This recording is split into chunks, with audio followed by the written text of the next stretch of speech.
नौकरी पर है आपका हक, चले लक्ष्य से लक्ष्य तक, बेरोजगारी से करने दो हाथ। लक्ष्य आ रहा है ऑनलाइन अपनी पूरी टीम के साथ।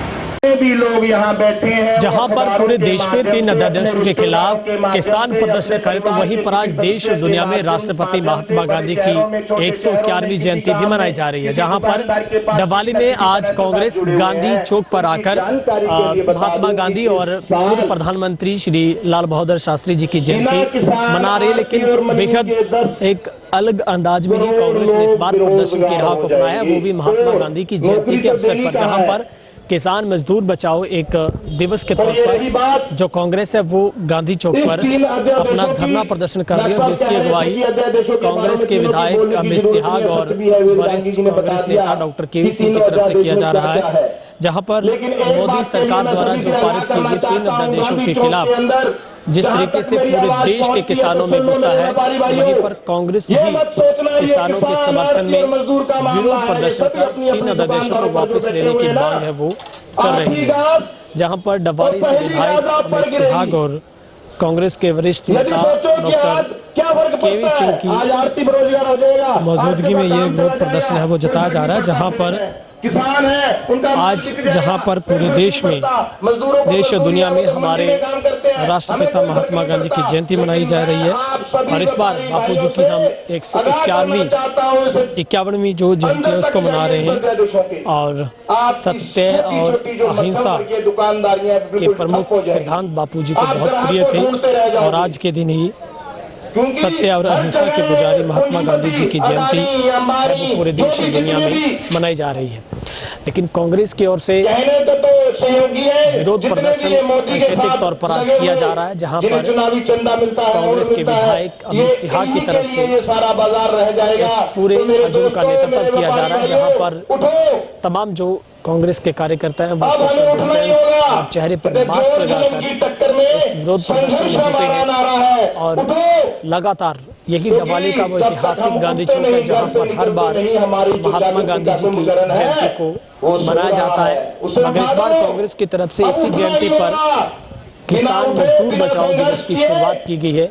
और जिस तरीके से 3 कृषि बिल जो देश में पास किए गए, जिसको लेकर तमाम पूरे देश में विरोध प्रदर्शन जारी है, उसी में कांग्रेस पार्टी की तरफ से भी लगातार विरोध प्रदर्शन किया जा रहा है। और आज महात्मा गांधी की जयंती पर डबवाली के गांधी चौक से कांग्रेस ने एक नायाब तरीके से इस प्रोटेस्ट की शुरुआत की है।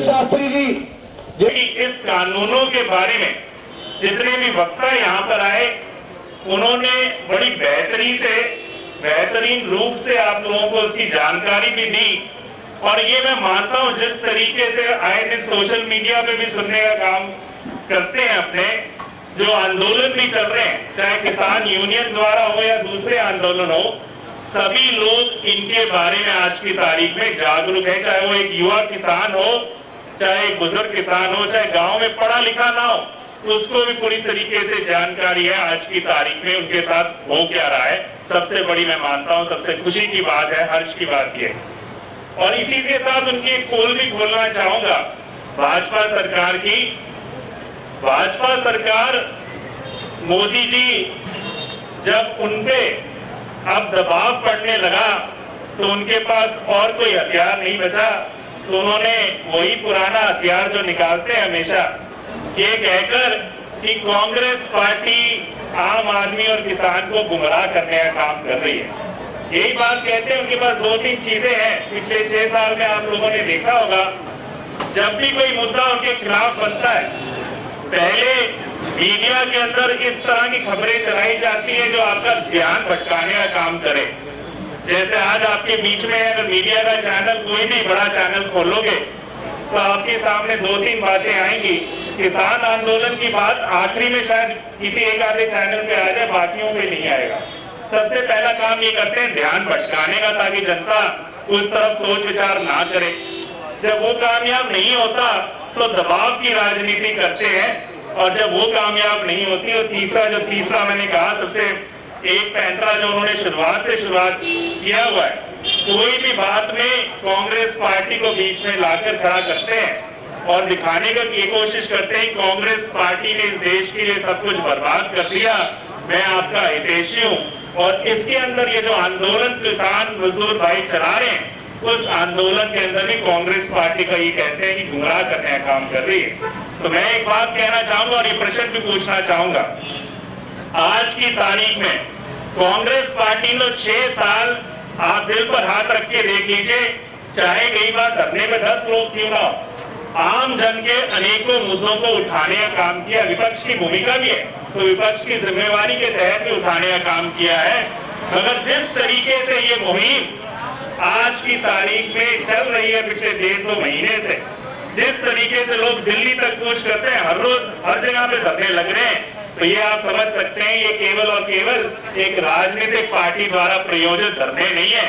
ये सही मायने में जनता और किसान की आवाज है जो सही मायने में सुनाई देने लगी है। धरने तो पहले भी, ये मुद्दे तो पहले भी उठाए, अगर सिर्फ कांग्रेस पार्टी द्वारा प्रायोजित होते तो इस बार मोदी सरकार 2019 में दोबारा मोदी जी प्रधानमंत्री नहीं बनते। आज जनता की आवाज जुड़ी है। और इससे पहले ऐसा ही एक समय आया था 2014-15 में, जब मोदी जी ने अध्यादेश के माध्यम से 3 बार, जैसे इस बार अध्यादेश लाए, फिर कानून को पारित कर दिया जिस तरीके से, क्या वो लोग भी आप लोग जानते हैं, उस समय 3 बार उन्होंने प्रयास किए कि भूमि अधिग्रहण कानून में किसी तरीके से बदलाव करवाया जाए ताकि कम से कम मुआवजे में जमीनों को बड़े बड़े उद्योगपतियों तक देने में आसानी हो। ये बदलाव लाना चाहते थे कांग्रेस पार्टी के कानून में। 3 बार प्रयास किए, 3 बार कोशिश की, मगर राज्यसभा में उनके पास उतनी गिनती नहीं थी। कांग्रेस पार्टी का दबाव बना और उस समय वो अध्यादेश उनको वापस लेने पड़े। आज हमारे साथी बैठे, कुछ साथी अभी अबूशहर में कई दिनों से धरने में थे इसी मुद्दे के ऊपर कि भी जो हमें मुआवजा दिया जा रहा है, आज की तारीख में 28 लाख 30 लाख रुपए जमीन का मुआवजा मिलता है। अबूशहर जैसी जमीन, चौटाला जैसी जमीन जहाँ पे उपजाऊ जमीन है, उस जमीन का 28-30 लाख रुपए ये सरकार देने का काम कर रही है। अगर मोदी जी उस समय अपनी जो उनका वो था, सिस्टम था, जो सोच थी, उसमें कामयाब होते, मंसूबे में कामयाब होते, तो मैं मानता हूँ ये 28-30 लाख के ऊपर हम लड़ाई लड़ रहे हैं तो कहीं वो 10-15 पे लाके आपको खड़ा करते। और आज की तारीख में सरकार ने, हरियाणा सरकार ने भी जो मापदंड बनाए उसमें जमीन, तो मैं कहता हूँ कांग्रेस पार्टी ने वो एक मुद्दा, किसानों का मुद्दा था, हर एक मुद्दे को उठाया, उसमें भी आप लोगों ने साथ दिया, हमें विजय प्राप्त हुई। और मैं मानता हूं इस बार भी कांग्रेस पार्टी आपके साथ इस मुद्दे पे कंधे से कंधा मिलाकर खड़ी है। किसानों और सभी लोगों का एकजुट होकर साथ बना रहा, तो मैं मानता हूं इसमें हमें जरूर विजय प्राप्त होगी। साथियों, दूसरी बात ये भी कहते हैं, कई लोग एक समाज में बात फैलाने का प्रयास करते हैं कि राजनीति नहीं होनी चाहिए, इस मुद्दों पे राजनीतिक मंच नहीं होना चाहिए। और मैं इस बात से इत्तेफाक नहीं रखता। मैं सही मानना चाहता हूं, आज की तारीख में आपसे प्रश्न करना चाहता हूं, ये जो कानून पारित हुए, ये एक राजनीतिक पार्टी, एक प्रधानमंत्री ने पारित किए हैं। जिस प्रधानमंत्री को आप लोगों ने चुनने का काम किया था, अगर इस कानून में या किसी भी कानून में बदलाव लाने की सोच करनी है तो आपको वो कानून केवल और केवल धरी पे बैठकर नहीं बदले जाते, वो कानून विधानसभा और लोकसभा में बदले जाते हैं। उसके लिए राजनीतिक पार्टी, सही राजनीतिक सोच रखने वाली पार्टी और नुमाइंदों को मजबूत करने का काम आपको बहुत बड़ी जरूरत है। तो मैं मानता हूँ राजनीतिक पार्टी जो सही सोच रखती है उसकी भागीदारी इस तरह के आंदोलन में बहुत ज्यादा जरूरत है। क्योंकि विकल्प क्या है, आज आपके सामने विकल्प है, भाजपा ने अपना चेहरा दिखा दिया। जो उनका सहयोगी दल है जेजेपी, जो किसानों की हित की बात करके आपके वोट लेकर आया, फिर जैसे ही मौका मिला सबसे पहले जो किसान हितैषी कि रसायन विरोधी पार्टी है उसके साथ उसका दामन थामने का काम किया। फिर भी आप लोगों ने उनको एक और मौका दिया, कोई नहीं, सरकार के आगे चलो हमारी बात करना। और आज वो कहते हैं कि ये जो कानून लाया ये कानून ठीक है, ये किसानों के हित में कानून है, इसलिए हम सहयोग करेंगे, हम पार्टी से बाहर नहीं होंगे, हम सरकार से बाहर नहीं होंगे। तो उन्होंने भी अपना चेहरा दिखा दिया। आपके पास विकल्प क्या बचता है? एक और एक कांग्रेस पार्टी ऐसा विकल्प है जो सही मायने में किसान मजदूर की पहले भी बात करती रही है, आवाज उठाती रही है, और उसका उदाहरण है, मैं आंकड़ों के साथ साबित करना चाहूंगा। मोदी जी कभी आंकड़े नहीं रखते। मोदी जी केवल मन की बात रखते हैं जिसको आप मान लेते हैं। आंकड़े अगर सुनने, हमें आंकड़ों को सुनने की और समझने की क्षमता बनानी पड़ेगी, तब सही मायने में जो वास्तविकता क्या है वो पता चलेगी। आंकड़े क्या कहते हैं, 2-3 छोटे-छोटे आंकड़े बताना चाहूंगा। जिस एमएसपी की लड़ाई हम लड़ रहे हैं, कांग्रेस का जो 10 साल का राज था, वो एमएसपी, गेहूं की जो एमएसपी थी, कांग्रेस ने तकरीबन हर वर्ष उस गेहूं की एमएसपी को 12 से 13% बढ़ाने का काम किया था। ये आंकड़े हैं, ये मनमोहन सिंह जी के समय के आंकड़े हैं, इसको आप कोई भी जाकर देख सकता है।